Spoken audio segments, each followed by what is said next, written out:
Bismillahirrahmanirrahim. Assalamualaikum warahmatullahi wabarakatuh. Selamat pagi teman-teman. Alhamdulillah hari ini kita bisa melanjutkan perkuliahan kita. Pertemuan kedua, semoga Allah berikan kemudahan kita dalam menuntut ilmu. Hari ini kita melanjutkan pertemuan yang kemarin. Hari ini pembahasannya tentang kajian sosiologi pendidikan, meliputi pengertian sosiologi pendidikan, objek dan ruang lingkupnya.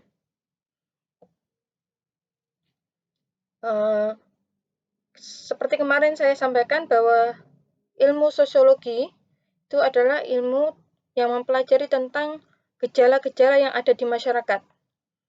Gejala-gejala yang nampak dan bisa kita lihat realitanya di masyarakat, seperti adanya pola komunikasi, nilai budaya yang dijunjung di masyarakat, kemudian tingkat sosial, ekonomi, politik, hukum, pendidikan, dan sebagainya.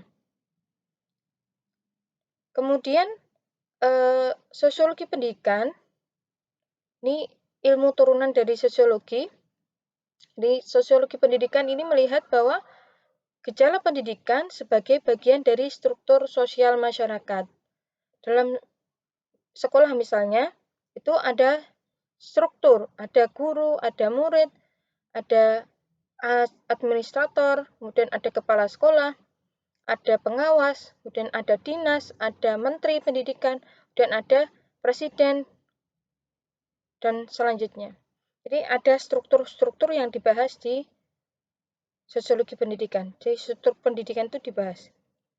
Kemudian sosiologi pendidikan itu apa?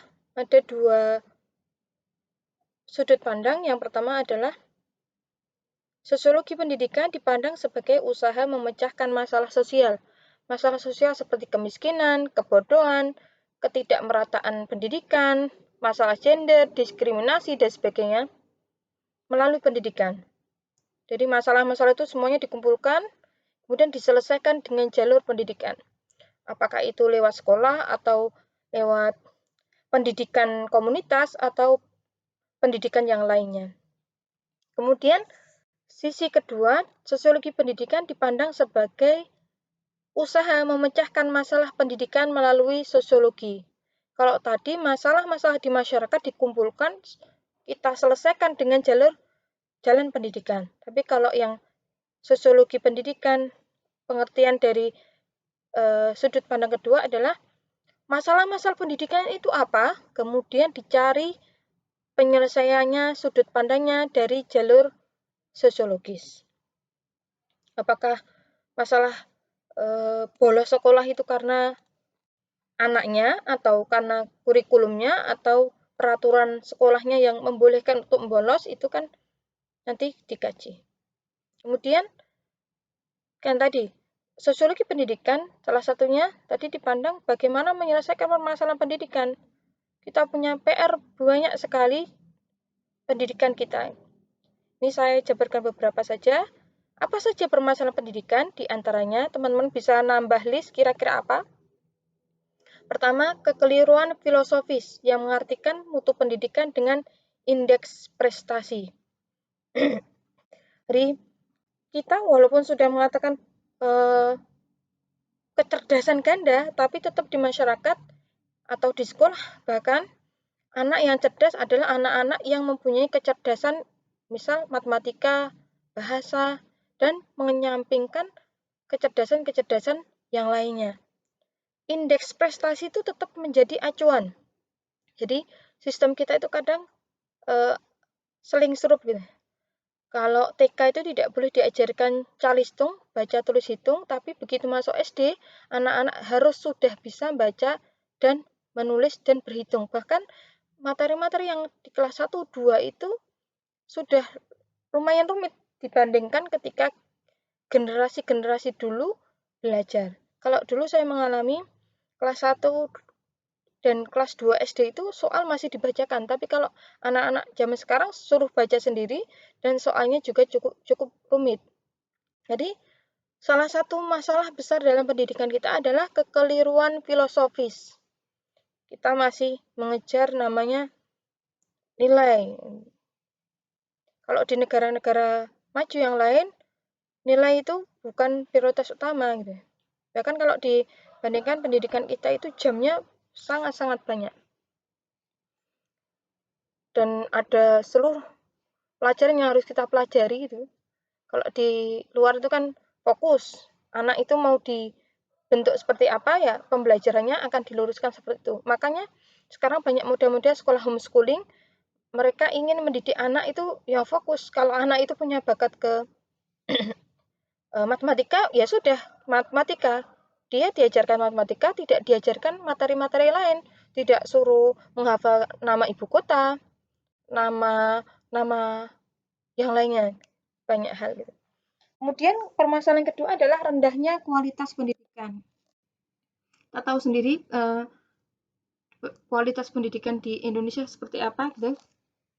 Anak-anak Indonesia itu cerdas-cerdas, tapi banyak yang kecerdasannya ya sekedar bisa menghafal gitu. Kalau kita itu dari kecil diajarkan bisa membaca, tidak diajarkan untuk mau membaca. Jadi ya sekedar bisa baca, tapi tidak mempunyai kemauan keras untuk belajar membaca lebih banyak lagi. Karena yang penting adalah membangun budaya. Tidak hanya bisa membaca, tapi membangun budaya baca. Kemudian masalah selanjutnya adalah pendidikan tidak merata. Masih banyak anak-anak yang tidak bisa sekolah, putus sekolah, walaupun sekarang sudah ada wajib belajar 9 tahun, tapi tetap saja banyak anak-anak yang putus sekolah. Apalagi dengan biaya pendidikan sekarang yang lumayan cukup tinggi. Walaupun sekarang sudah ada sekolah-sekolah gratis, tapi sekolah-sekolah gratis ternyata di masyarakat tidak terlalu diminati. Banyak orang-orang yang mengejar prestis, gitu, sekolah mahal. Gitu. Sekolah-sekolah sekarang ya gimana ya, mau tidak mau kita harus jujur juga, sekolah dengan biaya yang lebih besar itu biasanya memberikan jaminan yang kualitas yang lebih baik juga gitu. Kemudian walaupun itu tidak menjadi jaminan ya. Yang selanjutnya adalah permasalahan pendidikan yang lain adalah mahalnya biaya pendidikan. Sekarang aja SD itu masuk ada yang 20 juta, 25 juta gitu. Ini sekarang, belum lagi 5 tahun ke depan, 10 tahun ke depan, atau 15 tahun ke depan, atau generasi-generasi selanjutnya. Begitu mahalnya biaya pendidikan. Kemudian ada rendahnya kualitas guru. Ini PR kita sebagai calon guru untuk meningkatkan kualitas kita sebagai seorang guru.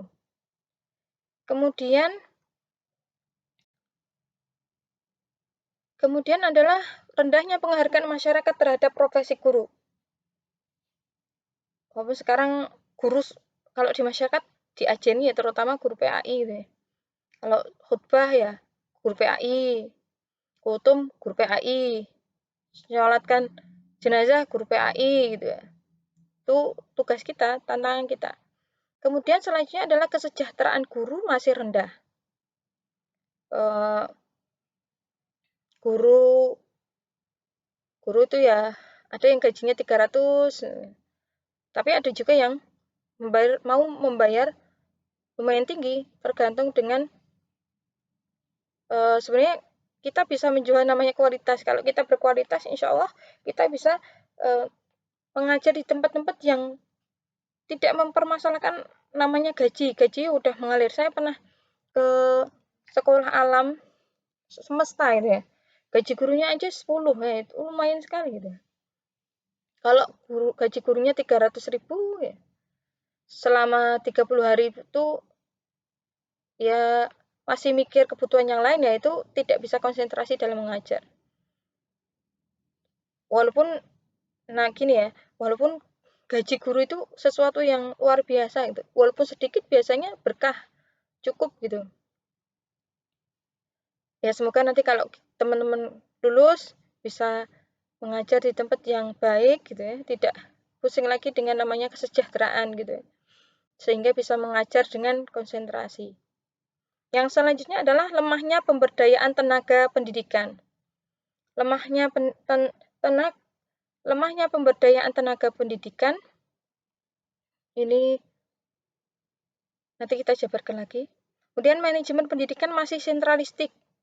militeristik dan monolog. Jadi walaupun pendidikan kita sudah desentralis, didistribusikan ke sekolah-sekolah atau lembaga-lembaga, tapi nyatanya tetap sistemnya masih sentralistik, harus ini lapor ke situ, situ ke lapor sana, dan laporannya sangat panjang sekali. Kemudian beban administrasi guru yang lumayan banyak, apalagi kalau kurikulum 2013 kemarin, seorang guru itu harus memberikan laporan sampai berjilid-jilid untuk setiap anaknya gitu. Lebih rumit lagi gitu. Karena kadang satu anak itu bisa satu buku. Bayangkan, guru harus membuat satu kelas ada 40, berarti harus membuat 40 buku laporan. Dan teman-teman silahkan bisa mengelis lagi permasalahan pendidikan kita gitu ya. Dan sekarang apalagi pembelajaran masa pandemi ini juga menghasilkan permasalahan-permasalahan yang tidak mudah juga, pelik juga. Salah satunya adalah kemarin banyak kasus-kasus, ada yang bunuh diri, ada yang meninggal, sebagainya, itu juga permasalahan yang harus diselesaikan. Pandemi ini menjadi tantangan dalam mengembangkan kreativitas guru ataupun teman-teman ketika belajar dalam menggunakan teknologi. Jadi pembelajaran daring ini tidak hanya sekedar transmisi pengetahuan, ini perubahan paradigma luar biasa dalam pendidikan masa pandemi, bahwa kita diajar untuk tidak hanya mau belajar, tapi juga berkemauan keras untuk membangun budaya belajar. Jadi kalau saya masuk kelas itu ada yang cuman absen kemudian hilang, dan ada juga yang absen belajar kemudian mencari bahan sendiri, yaitu akan menjadikan berkah dari belajar itu berbeda. Jadi saya husnuzon kepada teman-teman, absen ya kemudian tetap belajar. Kemudian problematika pembelajaran masa pandemi di sini ada disampaikan, ini salah satu hasil jurnal ya, penelitian, saya lupa siapa tadi. Ini permasalahan diantaranya adalah permasalahan dari guru, berupa dari penguasaan IT dan keterbatasan akses pengawasan peserta didik. Sebentar.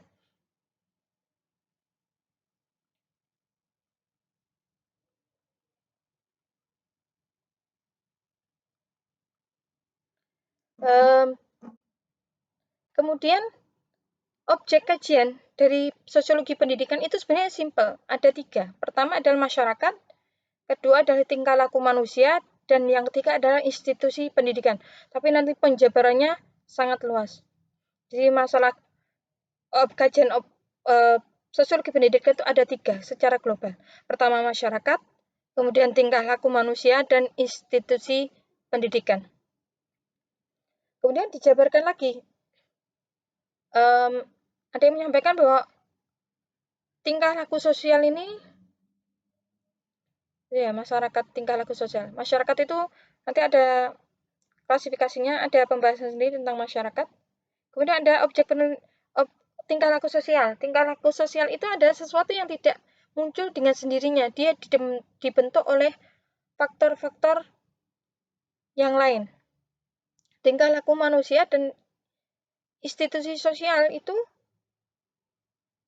bisa dimengerti dengan memahami beberapa faktor pembentuknya. Di antaranya adalah sistem sosial yang lain. Kemudian lingkungan alam, sifat fisik manusia, dan karakter mental penghuninya.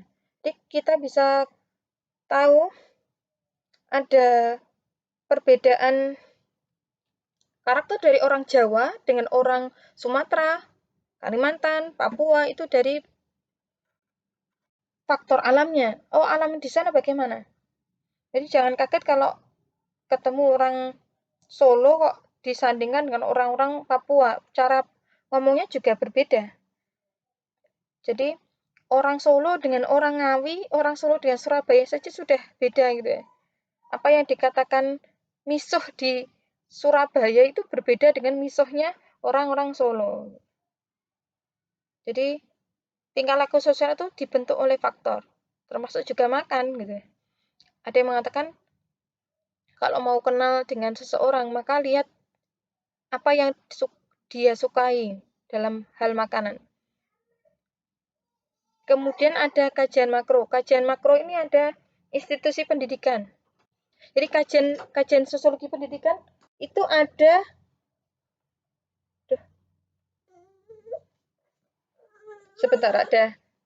kajian sosiologi pendidikan ada 3. Pertama ada kajian makro, meso, dan mikro. Kita bahas satu-satu. Kajian makro ini adalah kajian makro. Sebentar. Makro itu meliputi objek, institusi pendidikan, kelompok dan masyarakat belajar, komunitas belajar, guru, nilai, dan budaya yang dikembangkan pendidikan. Tujuannya adalah menjelaskan data yang ada di institusi pendidikan itu untuk melihat bahwa kemajuan dan kemunduran dalam pendidikan itu dicari penjelasannya dari balik sistem atau struktur sekolah. Jadi struktur sekolah itu apakah mendukung kemajuan dari tujuan pendidikan itu dikaji dengan data yang ada. Dalam sosiologi pendidikan makro, yang dipelajari adalah hubungan antara pendidikan dan institusi lain dalam masyarakat, seperti hubungan pendidikan dengan agama. Sampai sejauh mana lembaga pendidikan dapat memberikan pengaruh terhadap anak didik dalam menjalankan ajaran agamanya dengan baik. Kemudian ada hubungan pendidikan dan politik. Kemudian hubungan pendidikan dengan ekonomi. Hubungan pendidikan dengan sektor-sektor formal yang lain. Sejauh mana orang yang menikmati fasilitas pendidikan merupakan orang yang membayar pajak secara serata. Jadi ini salah satu objek kajian dari pendidikan makro itu secara luas. Jadi intinya adalah mengkaji institusinya dan pengaruhnya. Tadi objek sosiologi pendidikan makro, kemudian ada objek kajian sosiologi secara meso, pertengahan, yang mempelajari hubungan dalam suatu organisasi pendidikan. Di sini sekolah dipandang sebagai organisasi yang menjalankan aturan-aturan tertentu sehingga dapat mencapai suatu tujuan. Dibahas juga struktur organisasi sekolah, peran dan fungsinya dalam organisasi sekolah, serta hubungan organisasi sekolah dengan struktur organisasi masyarakat yang lainnya. Ini ada makro yang besar dan lingkup institusi dan pengaruhnya, kemudian ada meso yang ada di dalamnya, lembaganya, kemudian ada yang lebih kecil, mikro. Mikro itu mengkaji tentang persepsi, jadi interaksinya. Kalau tadi yang pertama makro itu lingkup institusi keluar, kemudian meso itu lembaganya, kemudian mikro adalah unit yang ada dalam lembaga tersebut, yaitu ada guru, dan murid, wali murid, masyarakat, mengkaji tentang persepsi, kemudian interaksi, dan sebagainya. Sosiologi pendidikan mikro itu membahas interaksi sosial yang berlangsung di institusi pendidikan, seperti pengelompokan yang terbentuk di kalangan mereka, sistem status interaksi di dalam kelas, baik siswa dengan siswa, siswa dengan guru, guru dengan siswa, guru dengan kepala sekolah, dan anggota sekolah yang lainnya. Kemudian ini ada ruang lingkup. Oke. Mungkin cukup sekian materi kita pembahasan tentang sosiologi pendidikan, pengertian objek dan ruang lingkupnya. Nanti insya Allah penjabarannya akan kita bahas di materi-materi selanjutnya. Semoga teman-teman tetap semangat dalam menyimak pembelajaran kita.